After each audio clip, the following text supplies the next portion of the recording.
Member साहिबा ने ठीक कहा है कि ये किराए की बिल्डिंग में चल रही है। प्रदेश में लगभग 50 ऐसी ESI डिस्पेंसरीज हैं जो रेंटेड बिल्डिंग्स में चल रही हैं और हम इन सब को अपने अस्पताल बनाकर हम कंस्ट्रक्शन करना चाहते हैं। कल बजट में मुख्यमंत्री महोदय ने ये बताया है कि ये रहती दरों पर HSPP, HSIDC या पंचायतों से इसके लिए ज़मीन दी जाएगी और जैसे ही ये ज़मीन मिलेगी हम सबको स्थानांतरित करना चाहते हैं। जहाँ तक बहन जी ने पूछा है तो इसके लिए ये जो किराए के में आपकी डिस्पेंसरी चल रही है, HSPP में 1.23 एकड़ की 58 सेक्टर में जगह आइडेंटिफाई कर ली गई है और उसको अपने लेने के लिए प्रस्ताव बनाकर केंद्रीय सरकार को भेजा गया है।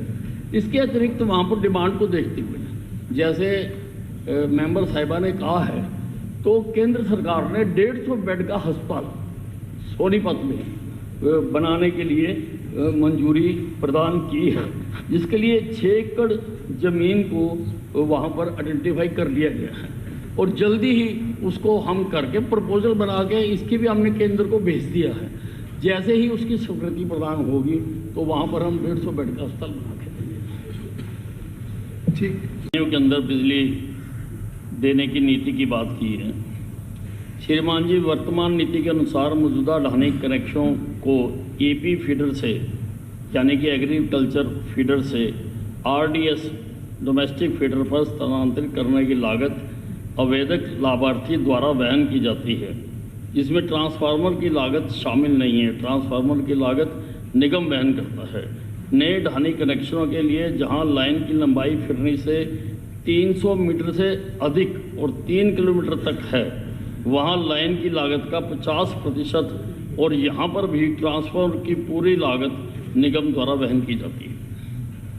कि कोई अखबार नहीं दिखाएगा, ठीक बात है जो आपने रूलिंग दे दी, लेकिन मुद्दा तो उठाया जा सकता है। 0 आवर जो है, ये जो करंट इश्यूज होते हैं और पब्लिक इम्पोर्टेंस, उनको उठाने के लिए ही होता है और ये एक बहुत ज्वलंत मुद्दा है गुंडागर्दी का, तो इसको लोगों के सामने रखना बहुत आवश्यक है कि किस प्रकार से बच्चों के भविष्य के साथ खिलवाड़ किया जाता है। चलिए, आप संधि विच्छेद कीजिए। अगर कोई गुंडा करे तो उसको गुंडागर्दी कहते हैं, अगर हुड्डा साहब ने करा तो उसको हुड्डागर्दी ही कहा जाएगा। इसका संधि विच्छेद करो। हुड्डा की कारगुजारी, हुड्डा की कारगुजारी, अरे हुड्डा की कारगुजारी कार्रवाई से निकले, what is wrong in it? कार्रवाई से निकले। इसमें गलत क्या है? गलत क्या है? आपको शब्दों का ज्ञान ही नहीं है, शब्दों का ज्ञान ही नहीं है आपको। What is wrong in it? चलिए अमित साहब, हुड्डा द्वारा किया गया काम, इसको हुड्डा द्वारा किया गया काम, चलिए अमित साहब, मतलब है आप शब्दों को तो समझो ना। कुलदीप जी, पार्लियामेंट्री शब्द, ये शब्द इस्तेमाल मत करें। ठीक है कि कई प्रपोजल्स बनी होती हैं और उनमें काफ़ी समय लगता है, लेकिन मैं बताना चाहता हूँ कि अब इस विभाग को अनिल विज नाम का हाई स्पीड इंजन लग गया है, तो किसी भी काम को, जितने भी काम हैं उनको तेज़ी से कराने की कोशिश करें।